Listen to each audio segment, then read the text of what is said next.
Welcome to the At a Total Loss podcast, where real life loss moms talk about stillbirth, baby loss, grief, survival, and all things in between. I'm Catherine, a lost mom to my beautiful son Brody, who died at full term and was stillborn in January of 2022. I had no idea what to do after his death, and I thought the sadness was going to kill me. So I immediately reached out to other lost moms to try to find somebody who knew how I felt. And it was these conversations that saved me, and I hope that they can do the same for you. We talk about everything. I even interview support people and partners, people who have another perspective on what this life of loss is like. So here we are, you guys. Pull up a chair, maybe grab some tissues, shoot, maybe even a glass of wine, as we hash out what life looks like after the death of your baby and all the things that leave us at a total loss.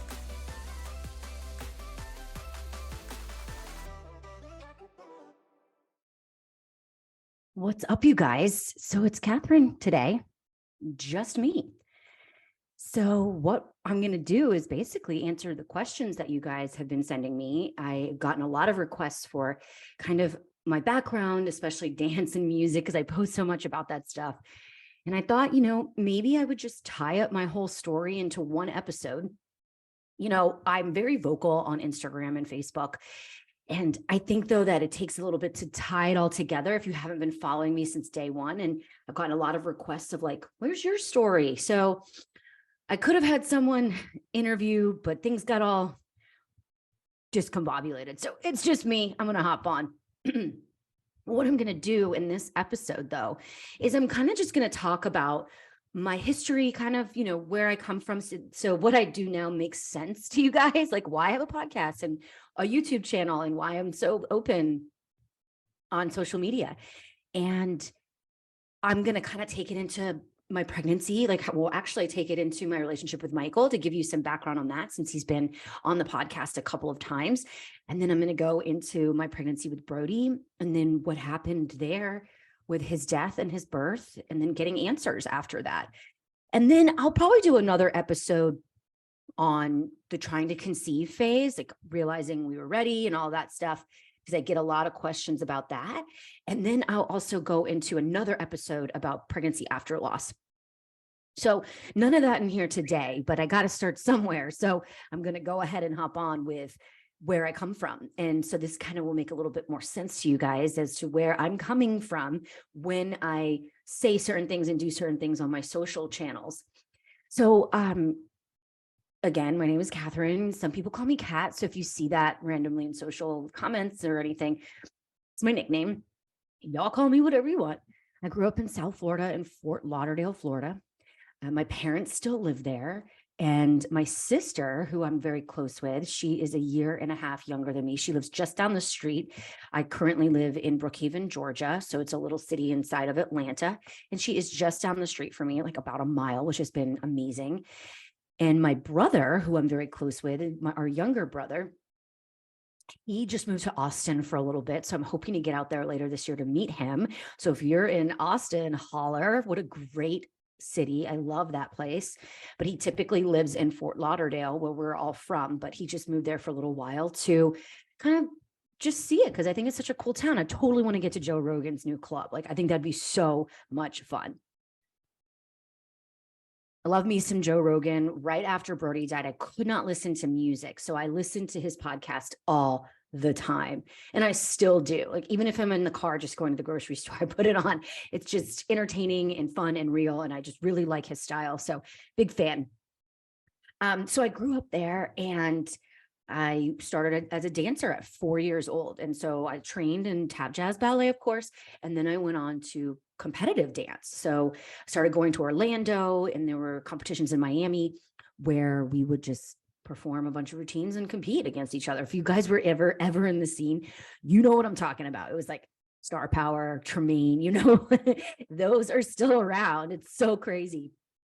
And I loved it. It was like the best. My sister did it with me, and I was part of a team all the time. My studio, I was always working towards a goal. So that kind of I think really shaped who I am as a person, especially as a professional, just consistently working towards something all the time. And time management and goal setting, like I said, and just, of course, working with a team on getting to because I had group routines. So we wanted to win, and we did. It was fun. Not all the time, but it was fun. We lived in a little house and in Plantation at first, and then we moved a little bit later to Davie when I was a little bit older, but we grew up with the orange trees in the backyard, the canal with the gators in it, like so Florida. It's unbelievable, but it was amazing. We go to the beach all the time. I grew up in Catholic school, and then I went to St. Thomas Aquinas for high school. So if you're aware, big athletic school. We had a ton of athletes come from there, and I was a cheerleader there. So I stopped dancing and went into cheerleading. I was a ballerina for a second, but y'all, I mean, I was good at it. The point shoes were my favorite thing in the world, but like I was small. I was 5'1", and I was like, this isn't going to go anywhere. So I became a cheerleader because they could throw me up in the air, which I absolutely hated. I hated being a flyer. I was like, put me down. I did not like being in the air. Let me be real about that. But it was really fun being a cheerleader in high school and for the football games. And I was on student government and homecoming committee and on the homecoming court. Like I did it all. And I studied my butt off. I was not one of those students that just like wung it and got an A. Nope. Your girl had to study. So I did a good balance of extracurricular stuff and my studies. And, I loved it. I ended up going to the University of Florida, where I studied advertising and minored in communication. So that kind of makes sense, right? Like I love visuals and I love marketing and I love all that good stuff. So it was a really fun major for me and I really enjoyed it. And it still kind of stuck with me all the way into what I'm doing now. I was a dazzler on the dance team. So like, that's like the dance team that dances for basketball. So I was dancing for the men's basketball team for all 4 years, and I lettered in dance. And we were called dazzlers. We had pom-poms and tons of sparkles, and it was awesome. And it was a lot of fun. And I did a sorority. I did a Zeta Tau Alpha. So I was just doing all the things and also studying and having a really good time. So I really enjoyed college, and I just kept dancing. Like I just never stopped. So I continued from my training as a kid and all the way through college.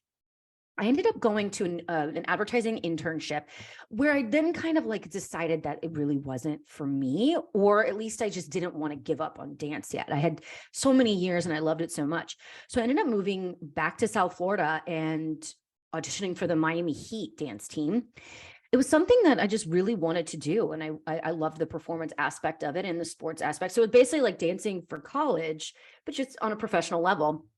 And it was so great. It was so much fun.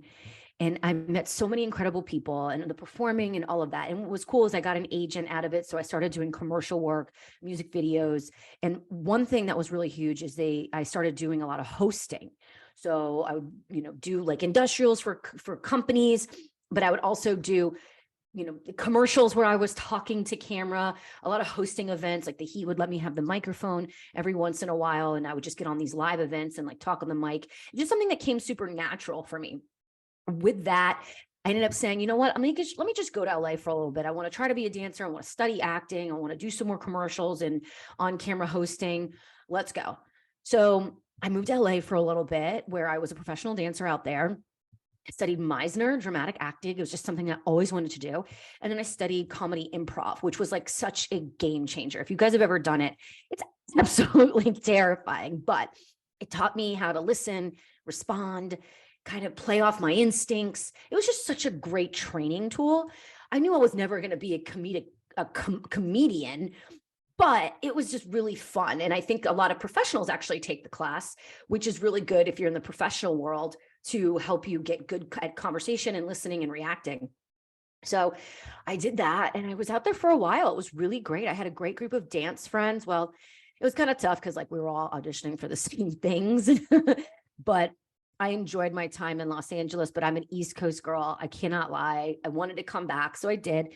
I went back to Fort Lauderdale and was offered a job by the Florida Marlins to be their in-game host on the Jumbotron. So again, I'm on a microphone.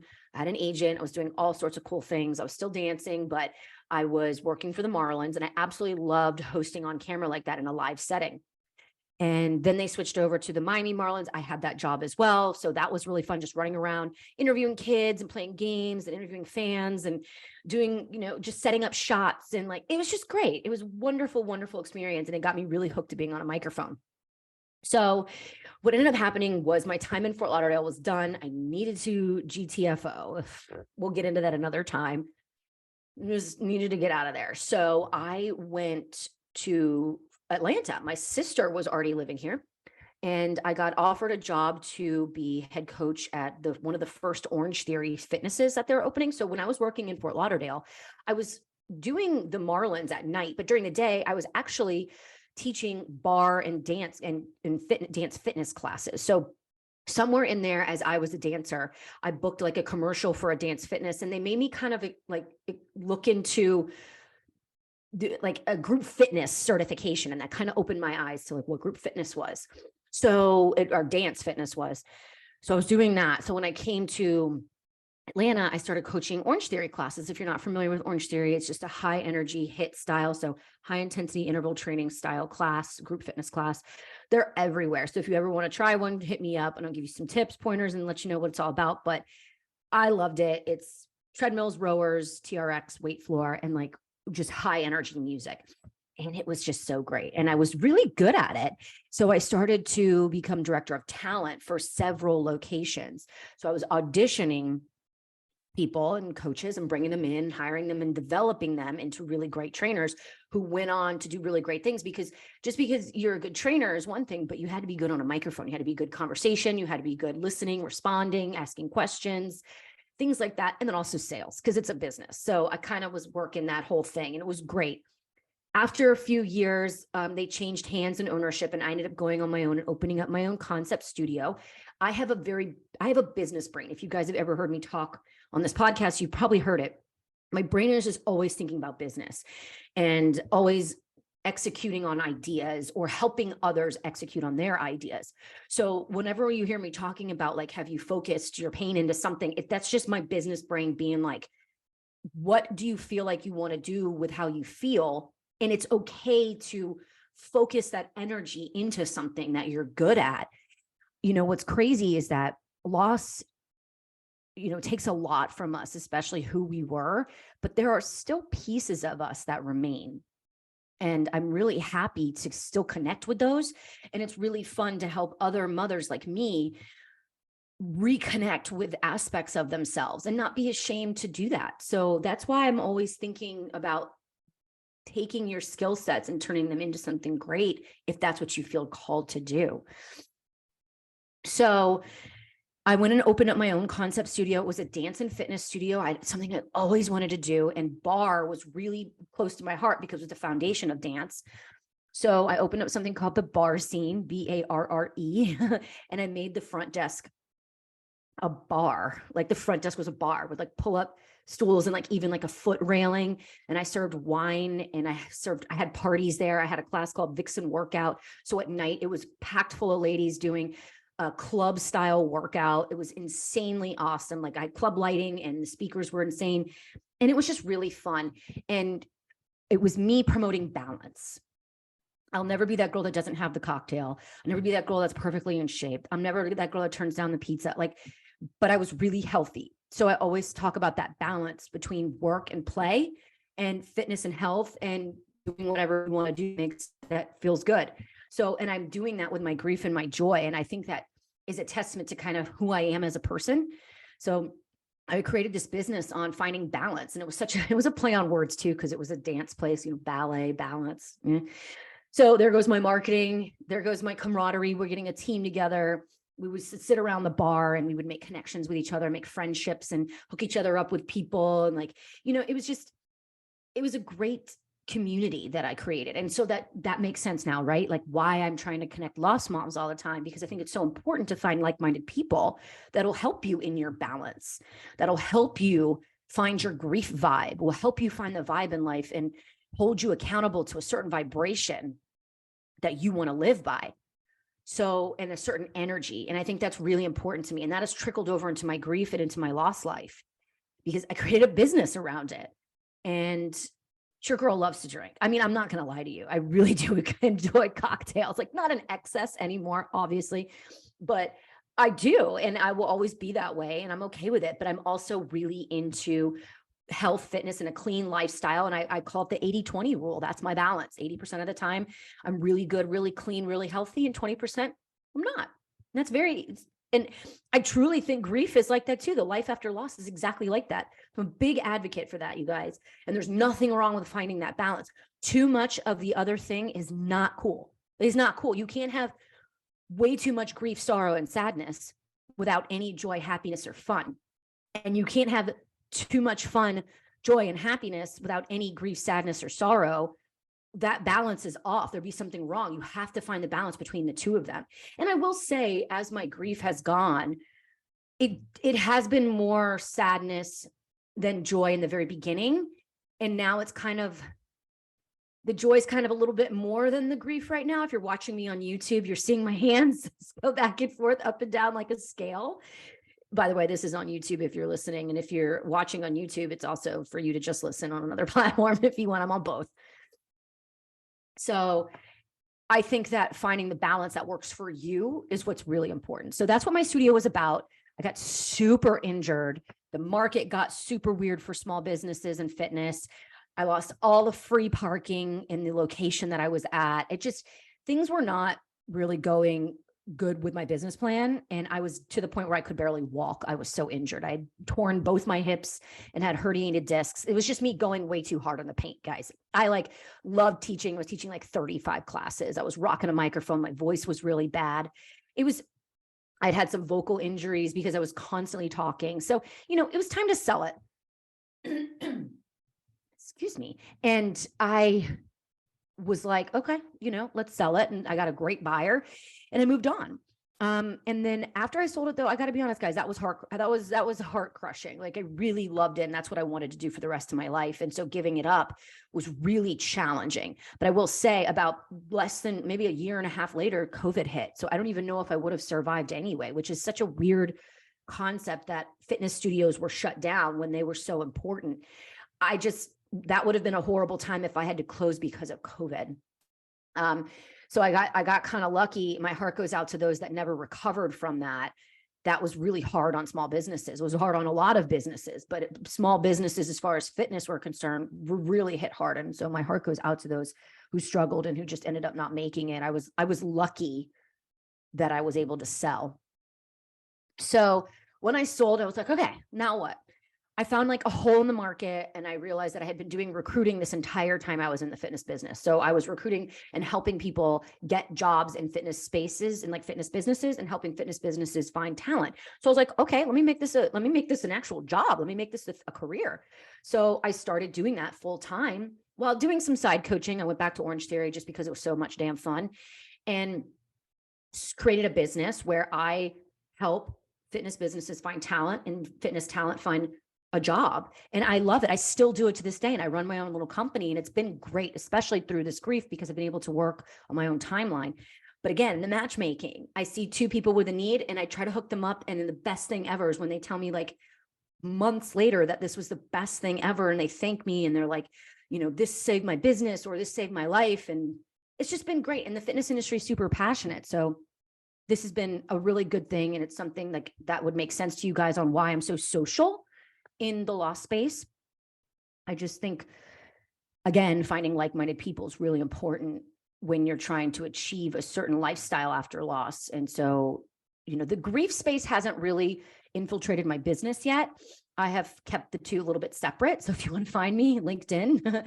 But if you want to talk loss and you want to talk life after and grief and survival, that's Instagram and social and Facebook and YouTube. So I just like this aspect of connecting people, and it's been really important to me. So somewhere in there, I met Michael 2019, and we hit it off immediately. We met at a sports bar on a Sunday morning watching the Women's World Cup soccer. And he came up to me. I saw him when he walked in. He was super cute. And he walked right up to me with so much intention and just so honest and genuine that I immediately gave him my number and was like, yeah, let's go. He said something about, I'd love to get your number and get to know you better. Can I take you out? So absolutely, let's go. And your girl had been doing the scene though.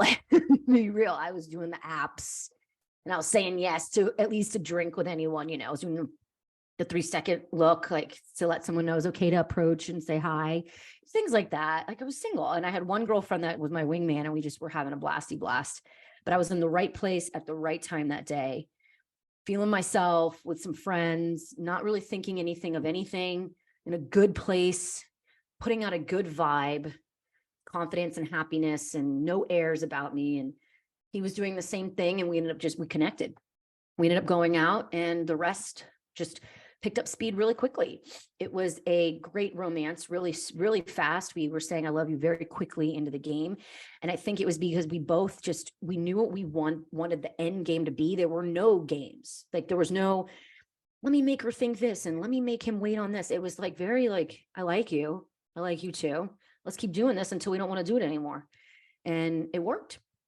And we moved in together. We planned a life together. We were planning on getting engaged and getting married. And we were doing all the things very straight up and very communicative about it. Like, this is what I want in life. Oh, me too. Okay, cool. Sweet. Good. We're on the same page. I think that's so important, especially, I mean, with any relationship.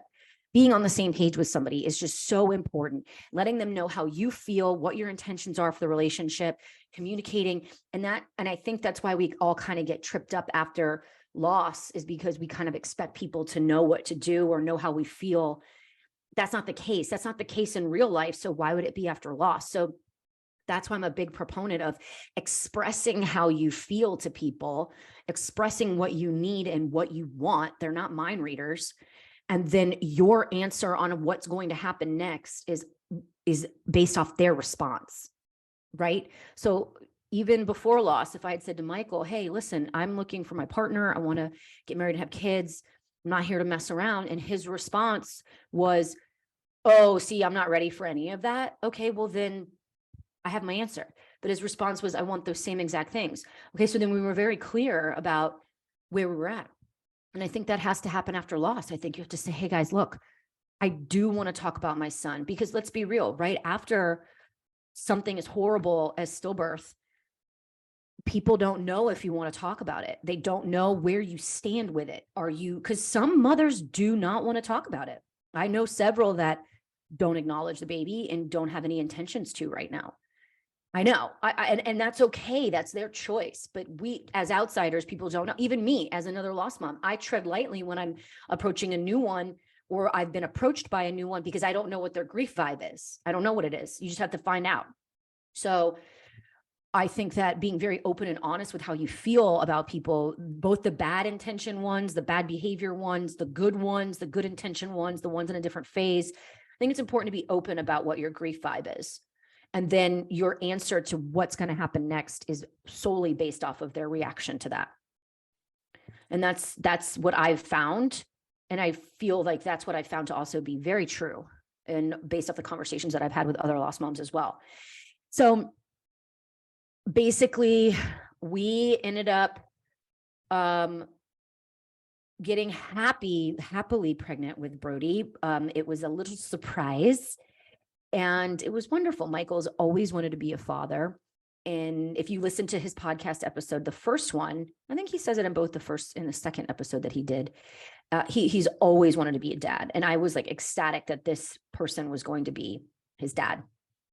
And it was a great pregnancy. It was very easy in the beginning, and I was a little nauseous. I'm not going to lie. Like, the smell of seafood would send me over. So it was super nauseous a lot. I'll tell you that. I wasn't vomiting a lot, but it was just not, everything would make me nauseous. Water, smells, sights, talking. I was exhausted. So then we got into when I started to feel motions and everything. Like, it was so beautiful. He loved cereal and strawberries. I would eat them together.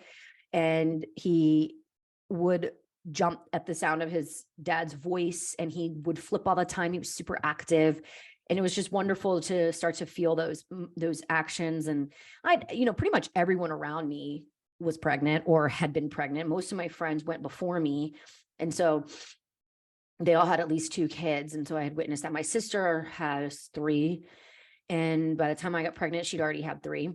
and I was going to the same practice as she went to. So I was going to a place called OBGYN of Atlanta. And if you're in the Atlanta area, you probably know them well. They're a very large practice and they're very well known, and they're connected to Northside Hospital. I was going there for GYN for 6-7 years since I moved to Atlanta.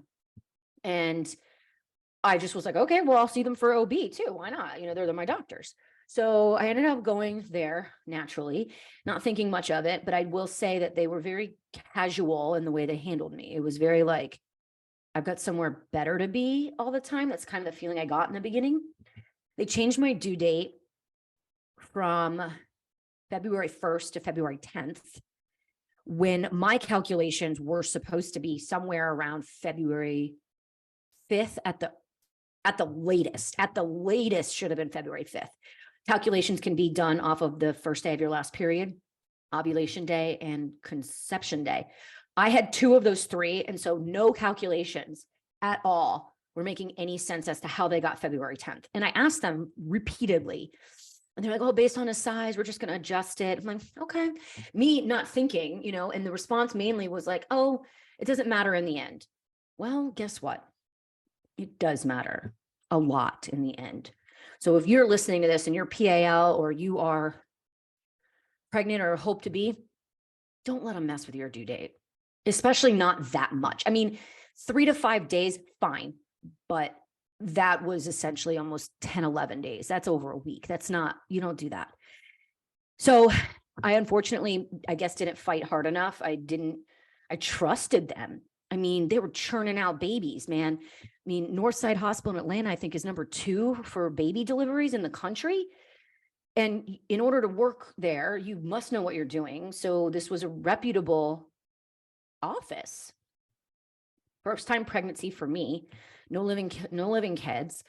Anyway, so it was a good pregnancy. 3rd trimester, started to gain a lot of weight. Like I was getting really swollen, and it was hard on my frame. I'm 5'1", and when I got pregnant, I was 109 pounds. And I started to gain, and they're like, you're doing great. We want you to gain 35 pounds. I'm like, you want me to? So I'm a fitness professional, guys. So I was living a clean lifestyle. So I was like, cool, I get to eat. So I enjoyed it. Michael and I were enjoying the pregnancy so much. We bought a house, like we got married, bought a house. We pushed all of our plans. It was supposed to be a year later, but we just were like, let's do it now. We pushed everything because we were just so excited. We wanted to be a family. We found an amazing house with a beautiful little nursery. I didn't even think we would get the house, but we got it because of the nursery. And we wrote a love letter to the owners, and we were like, we love this nursery. We want it for our baby, because I was pregnant. And we got the house out of like tons of offers, which we were shocked, but the market was hot and people were buying. And we got lucky in a really great part of town. So we were setting it all up for baby. And, things, not once was I told about stillbirth. Not once. And I asked a few times, like, hey, he's quiet sometimes. And he would do that. He would get quiet over like a weekend. Maybe I was just busy, or I don't know. And I mean quiet by like, I'm not really feeling much. And the doctor, well, it was a midwife. So it was a rotating practice, which they do that so that you're not sold on just one doctor, because they don't know who's going to be available when you go into labor or when you want to be induced. So every time I went in, I saw a different doctor or a different midwife. And some people would probably raise their eyebrows at that and hate that. But honestly, at this point, I'm kind of like, well, it wasn't one doctor that biffed my pregnancy, that missed something. It was several. And that is not that comforting, but it's also kept me from lighting the place on fire. You know what I mean? So I was seeing a lot of different people. When I would ask about the movement, they'd be like, oh, 10 in like 5 hours or so. If you don't feel them, like, call us. It was like I baffled them with the question. And I was doing the What to Expect app. So I had an idea of kick counts, the 10 counts, and but I wasn't informed on the type. So the quality, not the quantity of kicks. I just don't know if I was ever really truly informed on like the risk. And I wasn't. So I kind of wish that they were like, hey, listen, these are the risk factors for stillbirth. Because to me, if I even knew what the word stillbirth, to me, it was something like blaringly obvious, like they did drugs, or like they were in a car accident, or like something was blatantly wrong. I just didn't know healthy babies died out of nowhere. No idea, zero idea. And I just wish someone had said, hey, here are the risk factors and here's what we're going to look for after a certain weeks. So like the risk of stillbirth goes up after 37 weeks. Shouldn't you be telling us this and what to be looking for? And if you're like, oh no, we don't want to scare anybody. I'm an adult. You tell me to wear a seatbelt because I could crash into something and die. Doesn't mean I'm too freaked out to drive. I'm an adult. I'm taking that information and I'm going to utilize it the best way that I can. You should be doing that with pregnancy. You should be doing that all the time. We all should be treated high risk because it is a miracle that these living babies get here. And what I'm finding is that it has everything to do with luck, timing, and science. No prayers are going to get your baby here. That's the sad part, because I prayed so hard every single night that he would get here. And I will tell you though, I did have a weird intuition that he wouldn't. It's something I can't explain. I was very secretive about my pregnancy. I was very, very, very scared he wasn't going to make it. And I don't know how to explain that because I didn't think he would die. I just couldn't envision him here, which could have been first time mom jitters, but I don't know. I hear this a lot from this community, and and let me just tell you this right now. You did not manifest your baby's death. You did not manifest your baby's death. I'm going to be very clear about that. No bad thought, no fear, no hesitation, no nerves killed your baby. I'm tired of this. People will say to you, oh, just think positively and good things will start happening. It's bullshit. Bad things happen. Bad things happen every single day. They've been happening since the beginning of time. People prayed for things their whole lives and they don't happen. I'm not saying lose your faith over it. I'm just saying reinvestigate your relationship with prayer and reinvestigate what's going on here. You didn't manifest it. We all had jitters. I know lost moms who like had such gender disappointment. They were having dark thoughts. You didn't manifest this though. Okay. There's somewhere people out there with living healthy, beautiful babies who thought the worst stuff, who probably even tried to miscarry. So like, you didn't do this. Please believe me on that. I know it's hard. In the very beginning, you think you did, but you didn't. But yeah, I had weird intuition. I didn't really have any dreams. I did not have any dreams about death or even dreams about living. It was a weird place to be. I still wanted him though. I still loved him so much. We were prepping for this baby. I just kept saying, I just want to meet him. Pregnancy got really uncomfortable for me. I started swelling. My frame, there's nowhere for my belly to go but out. I'm small and it was heavy on me. I really was. And I wish I hadn't complained as much as I did. I wish I enjoyed it more, but I'm going to be honest with you, as I'm getting bigger now, I'm kind of like, this is hard. So if you complained, don't feel bad. We all do, and we probably always will. So I basically entered into that third, and my blood pressure started going up, and they were thinking preeclampsia, that I was on the road to preeclampsia, which was crazy, is that they didn't think about it being any other reason than that. And going back now, and I'll explain why, that I'm like, you guys probably should have investigated this a little bit more. And they said, I was on baby aspirin at 10 weeks, they thought it was a good protocol. And I was like, okay, cool. Like taking my prenatals every day. And they were basically like, if you get any, blinding headaches, blurred vision, ringing in the ears, you need to call us. Well, I never had any of that. And my blood pressure never got into the 140s. It was always like high 30s, 130s. And they were like, okay, things are looking pretty good here. And I asked someone, I'm like, why are they so casual about me? Shouldn't they like investigate a little bit harder? And the answer was no, you're not high risk. Just be thankful. And I was like, you sure I'm not high risk? I feel like it should be high risk. I knew what maternal fetal medicine was, but I thought it was only for those who had blaringly obvious issues, multiple losses, or something wrong with the pregnancy that needed to be closely monitored. I didn't think for one second that I should go and see one because of high blood pressure. And I guess I didn't. I'm really torn on that because I was told by a maternal fetal medicine specialist outside, like now, that my OB probably should have referred me, but OBs get really cocky and they don't want to refer to specialists. They want to be the only one that sees you. So they don't know how to stay in their lane, that monitoring something out of their jurisdiction. And I thought that was a really scary comment to make, especially now, because I didn't know to go to an MFM, and maybe that wouldn't have done anything. I will never know if that would have changed anything, but I do know they should not have changed my due date. And I think that was a problem because he was measuring perfectly, but if he was supposed to be a week ahead, at least maybe he wasn't measuring perfectly, and they could have caught his decrease in size. I don't know. So my 36-week appointment, which ended up being 37 actually, but 36 weeks, my belly was measuring small. And the doctor was like, I don't like this. Let's do an ultrasound. And then I said, okay. She's like, anything else? I said, well, my hands are a little red, itchy, and swollen. And she was like, okay, well, I'm gonna do some more blood work. And I was like, what's that for? He was a little slower that morning. He was there, he was present, he was moving, but he was not as powerful as he usually is. And I noticed it, but my app, What to Expect, popped up on my phone and said, congrats on 36 weeks. You're not going to feel strong kicks and punches anymore, but just rolls and nudges. Babies running out of room, getting big and running out of room. I kid you not. And then I asked a couple people and they were like, yeah, they kind of run out of space. I never felt my baby at all. I'm like, okay. So the doctor was like, if your blood pressure keeps going up, we're going to induce you at 38. And I was like, no, you're not. Because I got to be real. Let me be honest. Everyone was masked up. They were not very nice in this office. They were like considering you to have the plague, and you're like, I'm not sick. What are you doing? And they were very harsh on their terms and restrictions. And no one was warm. Everyone had a foot out the door. I couldn't see smiles or facial expressions.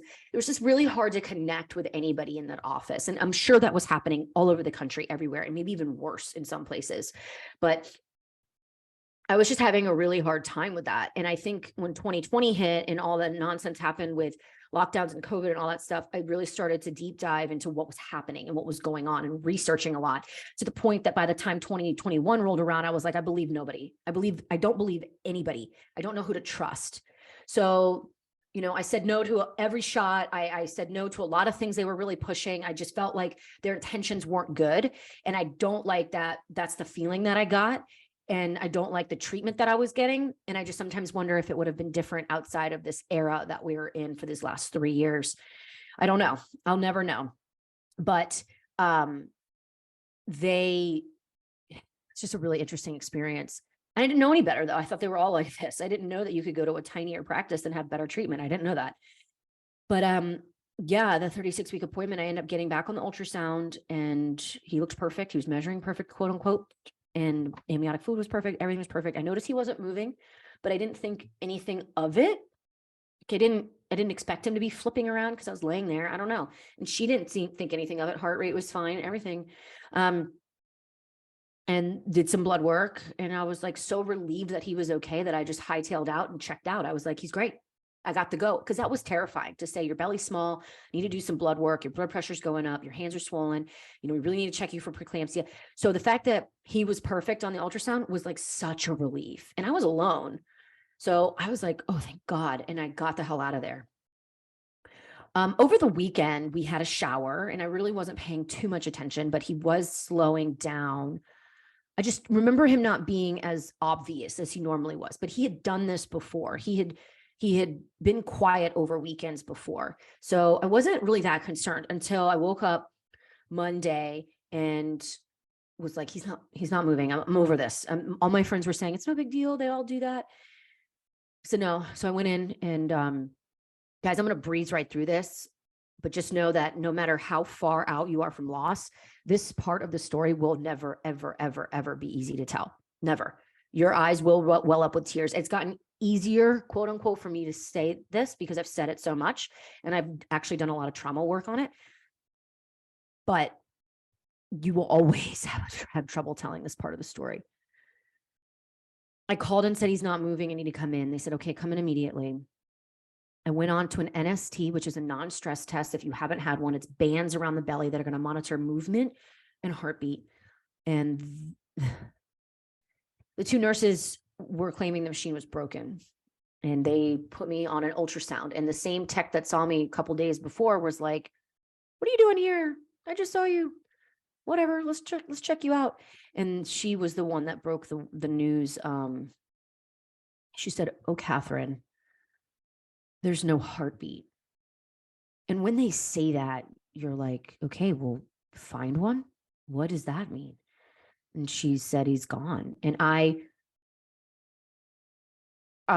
basically lost my mind. I clawed at her, screaming at her to look again.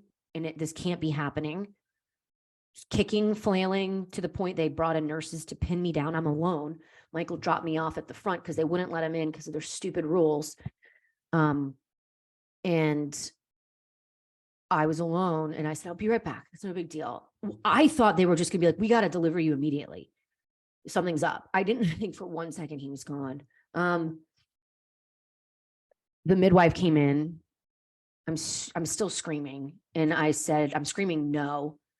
And one of the nurses grabbed my leg and looked at my face and said, yes. And I was like, I'll never forget your dumb face. I'll never forget her dumb face. Like, I hope she doesn't do that to anybody else because I can handle it. But that was a horrible moment. And I left my body at that moment. I remember feeling deflated. I just lost all control and just laid there.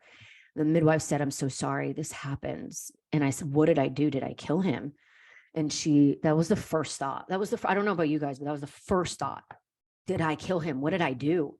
And she said, no, this just happens. And I had to call Michael and he had to come up and I had to watch them tell him and hear it again and then watch his eyes fill up. And it is still to this day, worst moment of my entire life. And Brody's on that screen this whole time, like a big ass, like ultrasound screen.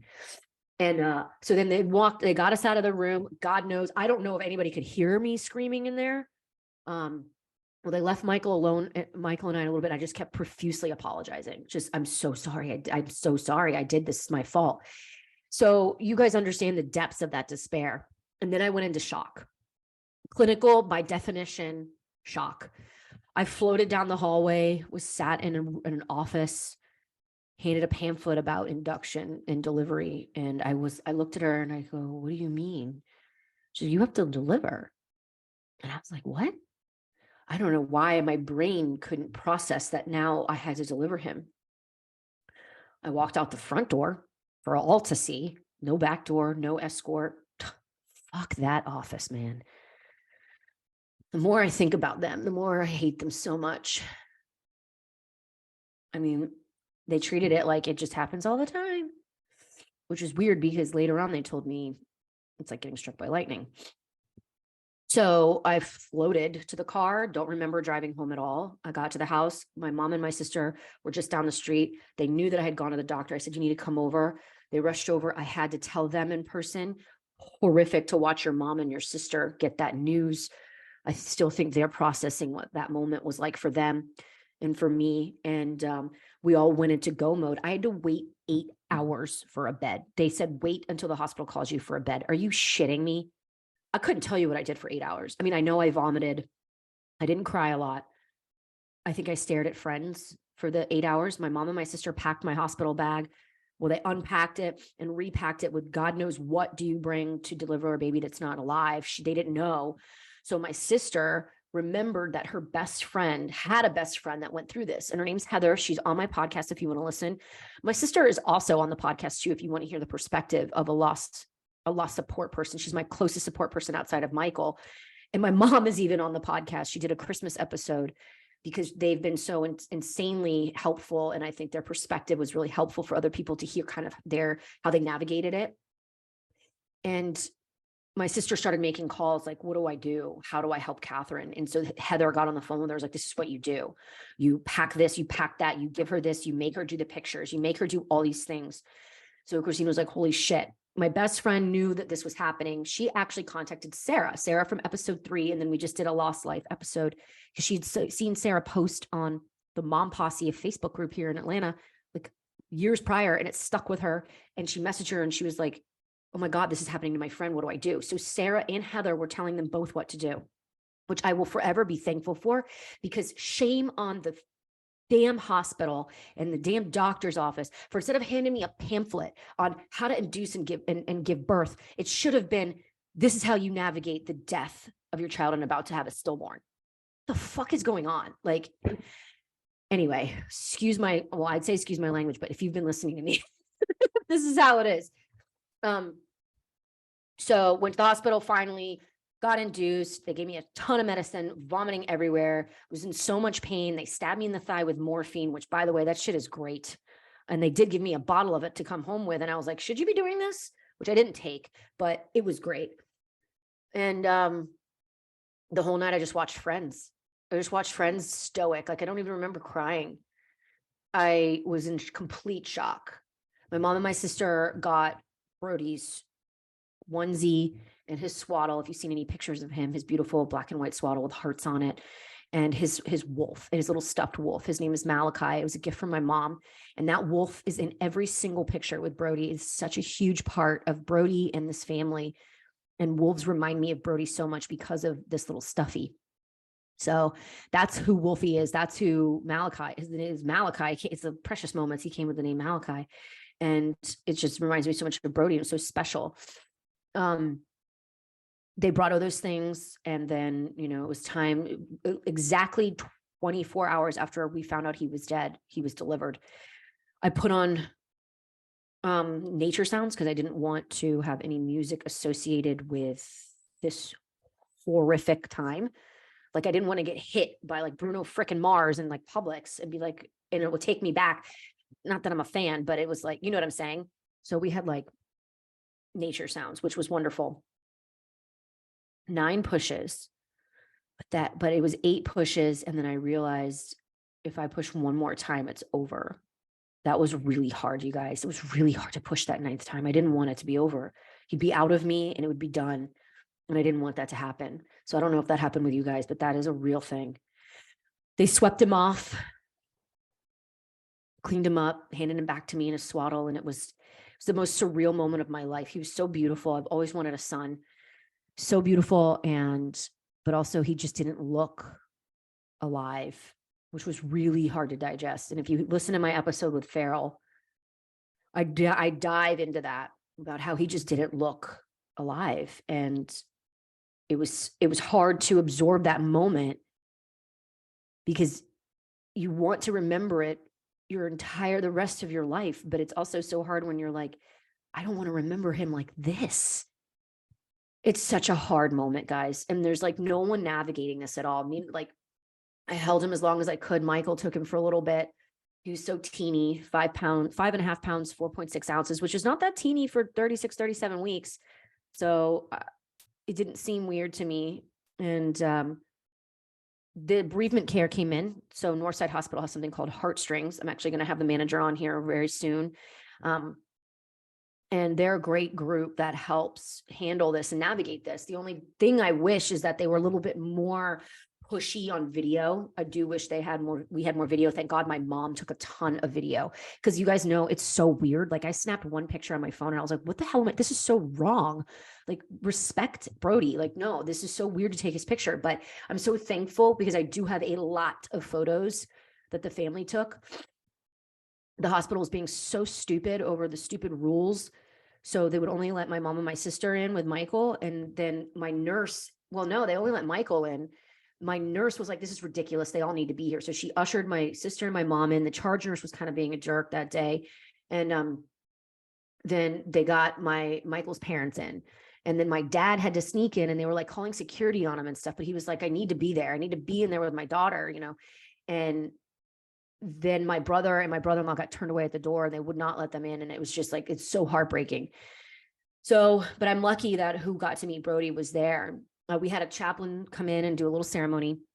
And then, guys, you know, I'm going to breeze through it, but all hell broke loose. I ended up going into disseminated intravascular coagulation, meaning my blood stopped clotting.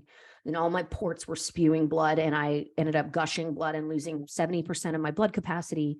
They gave me 2 transfusions. They turned me upside down, covered me in towels to keep me warm because the blood was frozen.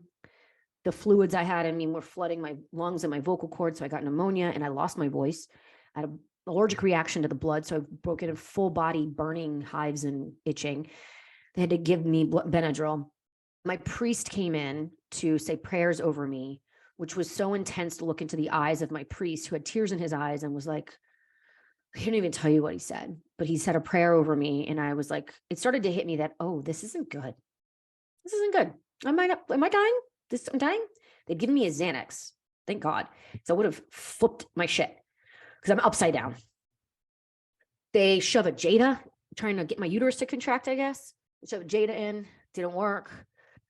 Then the doctor's like, okay, we got to go to surgery. So I got to stop this bleeding. Otherwise you're going to die. And if I have to take your uterus to stop it, I'm going to. And I was like, no, the hell you're not. The hell you're not. My first dead and only child, my child is dead right here. Like, no, you're not doing that. And Michael's like, we're not having this conversation. So he signed away that they could do whatever they needed to do to save my life. And they whisked me off. Guys, I could go in on this, but, honestly, to be real, you probably understand that I was basically okay if I died. Like, I was okay because Brody was gone. But then I remembered Michael, I can't lose both of us. So I passed out, it was like a Grey's Anatomy, like whisk me down the freaking hallway and like all these lights are flashing in my face and people are like, as I like roll by covered in blood and totally pantsless. What a vision. Jeez Louise. And, they've got this young buck doctor running up, like smacking his hand. Oh, what do we got here? And it's like, okay, guys, fuck off, but also save my life. Like, please. So they hoisted me onto this table. Not everyone's nice. Like the anesthesiologist is like, not very nice. And I'm just like, dude, just do your job. I don't care. Do your job. Save my life. Don't let me feel a thing. Get me out of here. So they did. I mean, they ended up, I guess she stopped the bleeding. I had my uterus intact, which was like, they were celebrating after that they were able to save it. I always just wonder what they were doing when I was passed out on that table. Oh my God. Like, don't think about it. Right. But on a serious note, that doctor saved my life. I'd never met her before. She was in my practice, but I never saw her during my prenatal care. So we met and then she saved my life. And with the help of the staff of Northside Hospital, I mean, if I ever had the idea of having a home birth or being at a tiny hospital, I could never do that again. I could never have that thought again because of the resources that actually saved my life at that giant hospital. And I'll forever be thankful for that. And they were able to save my ability to have children. And basically I woke up in the ICU. I had no idea where Brody was. I just kept screaming, where's Brody? And he was in the morgue. Like, how fucked up is that? So I spent a couple of days in the ICU, which is hell on earth. I don't understand why everyone's so loud and all the noises and beeps and my God. So by the time I got to him, it had been a couple of days and we finally got to him and we requested to have him in the room with us in the recovery room, which I couldn't even tell you what wing I was on at this point. And we said our goodbyes. So we said, I love you and thank you. And we made our promises. We'll never forget you. And, we're going to be the best parents we possibly could be. And that was it. We handed him over to the nurse and she whisked him away. I asked for his swaddle, but I kept him in his onesie because I wanted him to be buried in it or burned in it. He was going to be cremated. And they whisked him away to be taken to the morgue because they wouldn't release his body until we were discharged in fear that I would change my mind. I don't know if that happened with you guys. So I demanded to be discharged because my heart rate my blood pressure was good. I had stopped choking up any fluid from the pneumonia. I was good. I was looking decent. And so they let us go and I walked out. No wheelchair, nothing. Walked out. Can you believe that? Can you believe we did that? Hold on, let me take a minute. Can you believe we walked out or were wheeled out of a hospital without our babies? That's why I don't understand why people mess with us. That's why I don't understand why people mess with you guys. What you've done, what you've been through, what you've survived. Holy shit. You are a different type of human being for getting through that. For still standing, for even still smiling or laughing or trying to be a good parent to your baby that's gone. Like anybody who questions you or anybody who judges you or anybody who says anything to you, what the hell are you kidding? I freaking dare you to come at me with anything. Do you even know what we're capable of after having done that? It's a superpower. God, I still can't believe my legs worked. I still can't believe I did that. I think part of me was like, get me out of here so I could start the next phase of life. Get me out of here so I can honor my son, mourn him, let him go. It's not him, his body. It's just his body. I needed to let him go and like figure this out. And by being in the hospital was just prolonging that. So I was like, get me out of here. I don't know about you guys.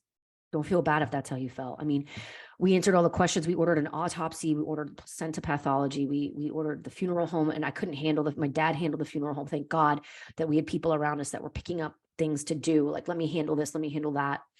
So the funeral home picked him up, and they were wonderful. No charge. They were just so heartbroken to have to do this. And they brought his little urn to the house. It was teeny tiny. Did you guys like shop for an urn though? Like, I don't know what the fuck I was doing. I was looking at these massive like white marble things, and the girl was like, he's really small. And I was like, okay. Like, we have this little one. It was just the little one they had was just so perfect. And I was like, okay. And it really is teeny. I don't know what I was doing. I was looking at like monuments. I don't know. No one tells you what to do to pick out a damn urn for your child. Let's talk about that too. Come at me, y'all. Have you done this? Then no, do not come at me. Like, I cannot with people who think they have any room to say anything. What the? Oh, we picked out urns. We picked out caskets. We picked out funeral. Jesus. Oh my God. Like, don't come at me with your shit. Fuck off. Okay, I'm done there. Anyway. Healing. Oh, sometimes I get prickly. I get prickly because I get so protective of you guys. Just get so protective. God.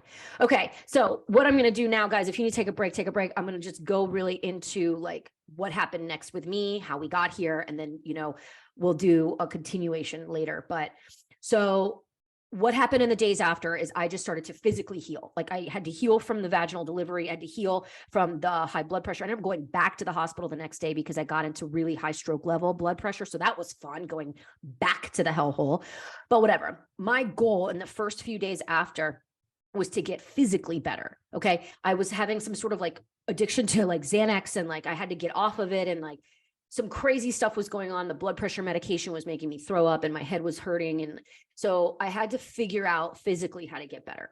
Looking in the mirror was horrible.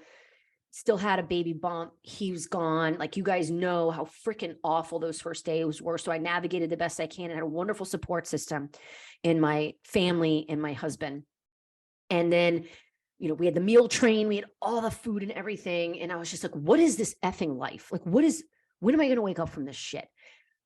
I think when I finally realized that this was reality is when I started making the steps towards feeling quote unquote better.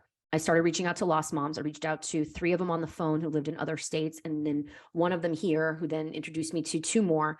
And we started meeting up, and those conversations saved my life, you guys. I just needed to understand how I was feeling. What does this grief life look like? What is happening to me? And they shed some light on it.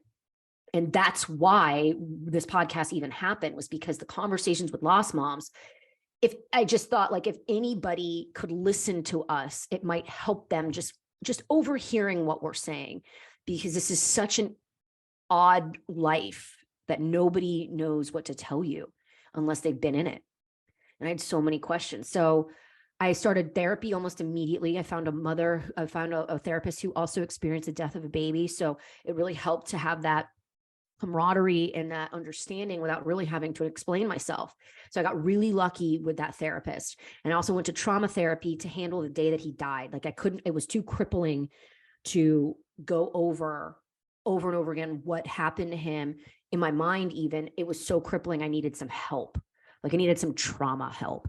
And she helped me with that quote unquote story is what they call it. So it's science-based. It's called accelerated resolution therapy. I'm super open about it. If you guys have questions about any of this stuff, drop comments and I will answer them, or find me on Instagram and ask me. But I'm very open about my therapy.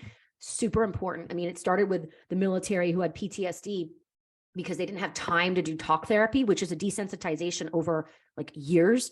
This took an hour to help me process and help me easily digest easier what happened that day.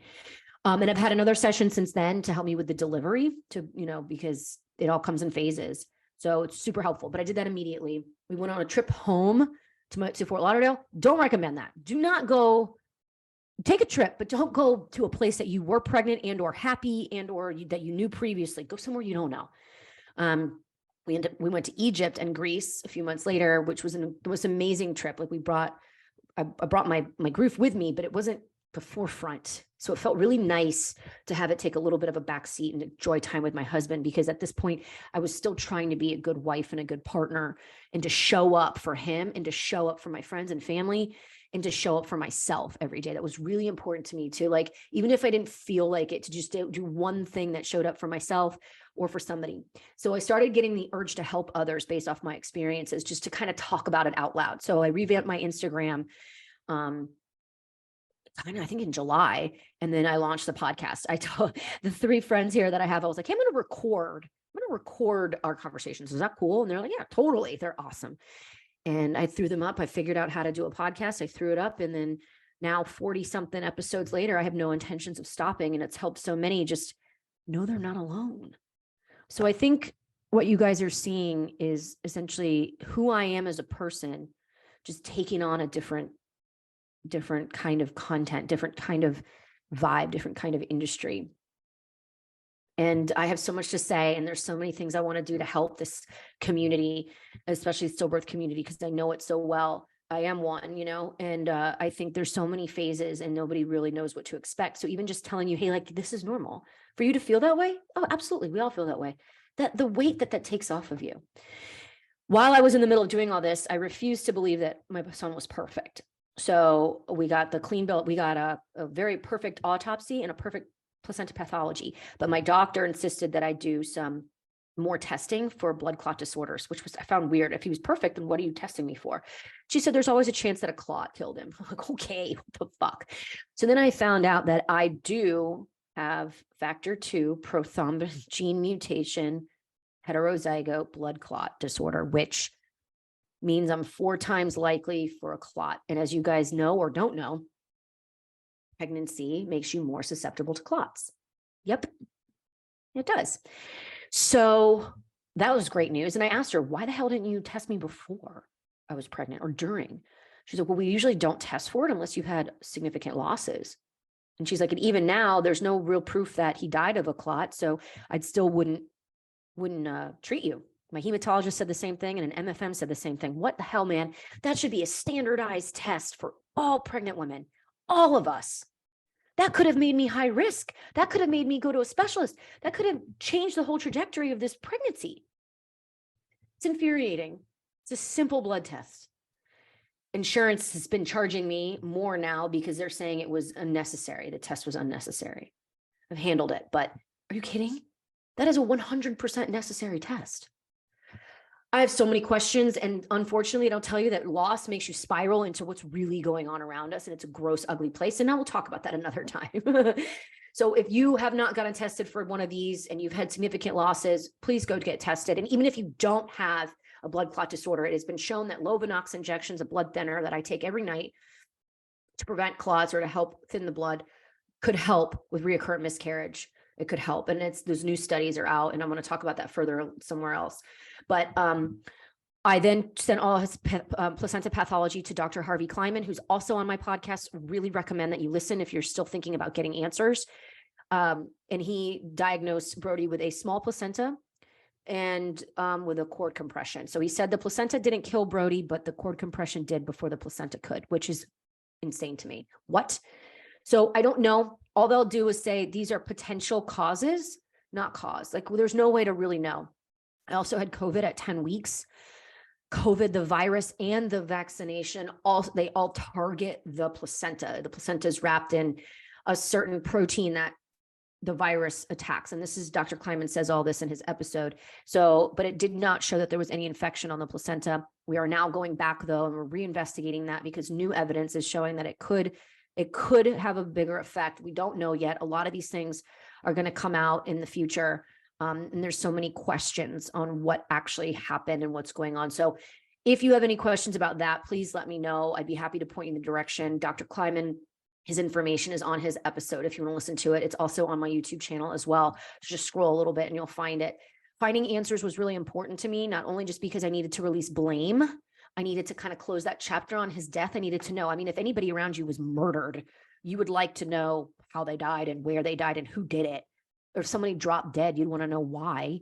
if they were perfectly healthy. So why are we not investigating what happened to our babies? There should have been someone standing at my bedside, ready to go, looking for clots, looking at the placenta, ready to go analyze it and trying to find out what happened. When I was in the ICU, the doctor that saw me at my 36-week appointment came into the ICU and sat there and said, this was like getting struck by lightning, but you can try again in 3 months. It wasn't like getting struck by lightning.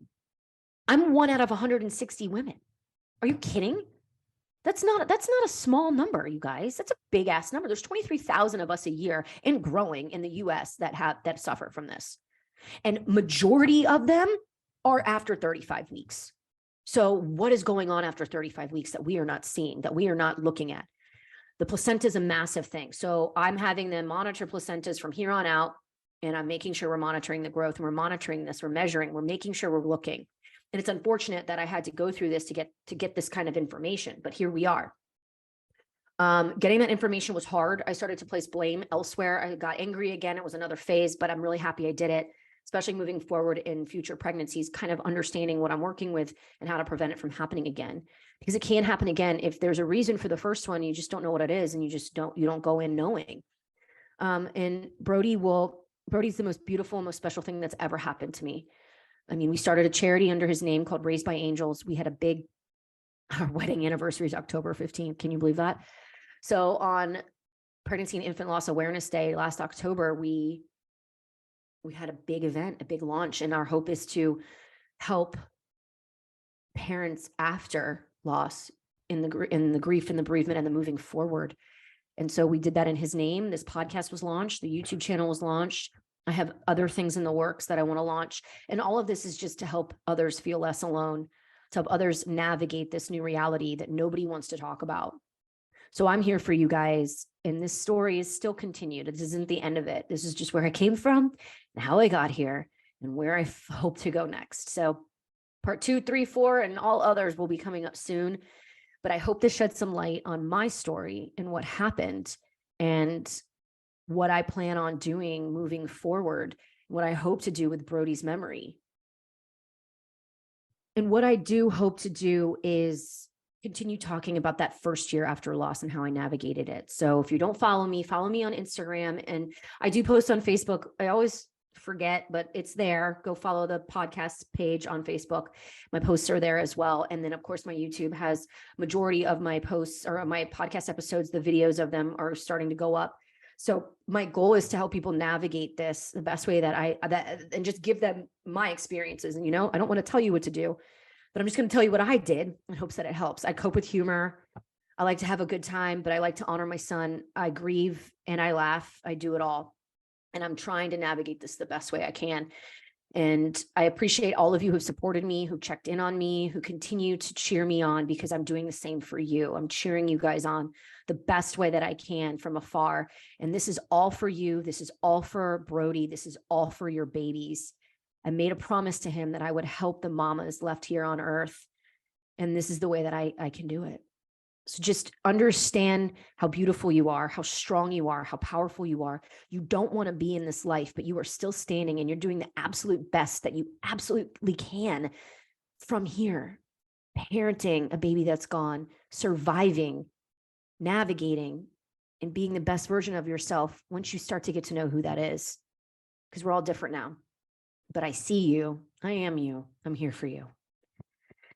All right, guys, hit me up in the comments or find me on Instagram. Make sure you hit subscribe if you're on YouTube to show some support. I'd love to see that.